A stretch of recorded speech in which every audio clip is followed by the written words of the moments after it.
todos y bienvenidos de nuevo a Tener Más Pelo. En este vídeo les voy a hablar de un tema muy recurrente y es que mucha gente pues plantea la misma duda cada cierto tiempo. Entonces hoy vamos a hablar del tema de la medicación. Mucha gente se pregunta, pero después de operarme, ¿necesito seguir con la medicación? ¿Necesito seguir siendo constante con la medicación? Bueno, la respuesta depende más bien de los objetivos y prioridades de cada persona. Es decir, cuando nos operamos, lo que hacemos es mover pelo de una zona que es insensible a la DHT, como la nuca y los laterales, lo movemos a la parte superior. Entonces, al moverlo a la parte superior, este pelo conserva sus características, su información genética, por la cual no es sensible a la DHT y por lo tanto va a perdurar a pesar de que en nuestro cuero cabelludo hay DHT, somos sensibles a la DHT y por eso nos afecta la alopecia. Entonces, basándose en ese principio, es que funciona el tema de los trasplantes capilares.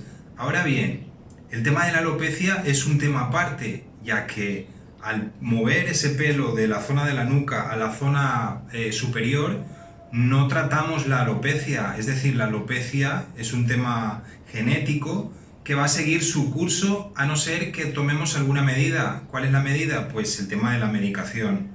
Es que yo no quiero tomar medicación y por eso es que me voy a hacer un trasplante, porque estoy cansado de todos los días la medicación, el minoxidil, no sé cuántos. Bueno, amigo, si tú quieres conservar tus buenos resultados, tu buen aspecto a largo plazo, es casi necesario seguir con la medicación a pesar de haberte operado. Es decir, cuando tú te operas y el pelo trasplantado crece, consigues un buen resultado.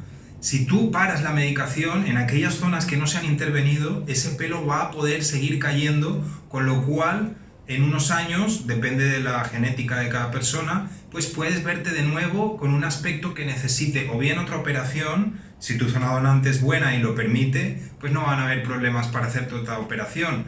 Pero siempre es muy importante la prevención. Prevenir es curar, como todos sabemos.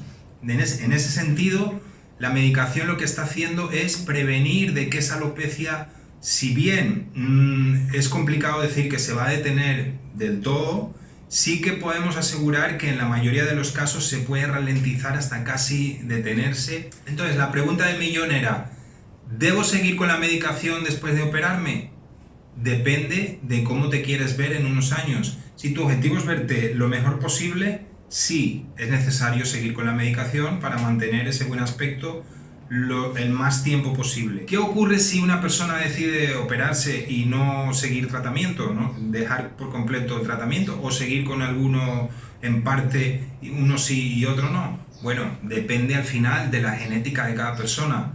Y es que en esto, amigos, la última palabra siempre la va a tener la genética. Por ejemplo, tenemos personas conocidas que se han realizado no uno, sino varios trasplantes de cabello y a pesar de eso, con el tiempo, lo seguimos viendo como si el trasplante no les hubiese funcionado. El trasplante sí que les funcionó, lo que pasa es que no atajaron o no pudieron atajar esa evolución de la alopecia, con lo cual, bueno, en el momento que se operaron estaban bien.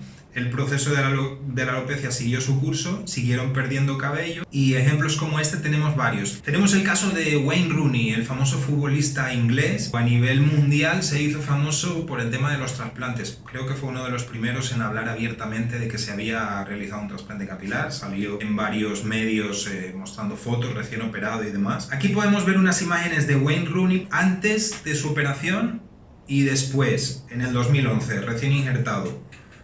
Bueno, aquí vemos como en el 2011 pues su operación tenía buena pinta, estaba recién operado, la zona más bien cubierta, parecía que todo iba a ir bien. Con el tiempo, ¿qué pasa? La alopecia sigue su curso. Aquí vemos otra imagen en la cual pues se ve la diferencia entre bueno, el tema de las fibras. Sabemos que Wayne Rooney utiliza fibras capilares porque en su caso la genética es bastante agresiva, pero bueno, a mí el tema de las fibras capilares no me gusta mucho porque te vuelves un poco adicto, al final dependes mucho de las fibras, no te sientes a gusto ya con tu propia densidad. Y eso es un poco lo que le debe estar pasando a Wayne Rooney. Como ha estado usando fibras capilares prácticamente desde que se hizo el primer trasplante, pues si le toman fotografías sin las fibras, pues seguramente no esté muy satisfecho con su aspecto, con su imagen, teniendo en cuenta que su imagen actual no es óptima. Estas son unas imágenes de finales del 2019 en las cuales podemos ver pues, que la densidad deja un poquito que desear, y eso teniendo en cuenta pues, que, como decimos, ya son varios trasplantes capilares, 3 por lo menos, y el tema del tratamiento, pues no sabemos si sigue tratamiento o no, aunque es muy probable que como deportista de élite pues no lo siga o no lo siga a rajatabla. En este tipo de patrón pues lo que ocurre es que la batalla es aún más dura si cabe, e incluso el hecho de seguir tratamiento no garantiza que puedas detener la caída, que es lo que le pasa un poco a Rooney. Otro ejemplo de deportista famoso que se ha realizado al menos un trasplante, si no 2, y que a pesar de ello pues su aspecto actual no es óptimo, digamos, es Rafa Nadal. En estas fotos recientes que vemos de finales del 2019, como vemos su aspecto pues no es el mejor, su tipo de pelo bastante fino pues no ayuda, tiene una baja densidad y es muy posible que aun siguiendo tratamiento contra la alopecia pues esta acabe imponiéndose a juzgar por la evolución capilar que estamos viendo en su caso. De ese modo, amigos, el tema de seguir tratamiento contra la alopecia o no seguirlo dependerá básicamente de cuáles son nuestras expectativas y objetivos a largo plazo. Si queremos tener el mejor aspecto posible durante el máximo tiempo posible, lo ideal es utilizar todos los recursos disponibles que tenemos a nuestro alcance. En ese sentido, el tratamiento médico no solo ayudará a mantener a raya el posible avance de la alopecia en la zona receptora, digamos en la parte superior, sino también en la parte de la zona donante, en la parte baja de la nuca, lo que llamamos alopecia retrógrada, que es cuando se empieza a perder pelo desde la parte del cuello, de la parte baja del cuello hacia arriba, y queda esa zona despoblada. En algunos casos eso ocurre con el tiempo, con los años, y en otros casos ocurre pues debido a una alopecia agresiva. Y bueno, amigos, esto es todo de momento, esperamos que les haya parecido interesante. No olviden suscribirse al canal para recibir más información de este tipo, si es el tipo de información que están buscando. Y como siempre, cuídense mucho, esperamos verlos de nuevo en un próximo vídeo. Un saludo y hasta pronto.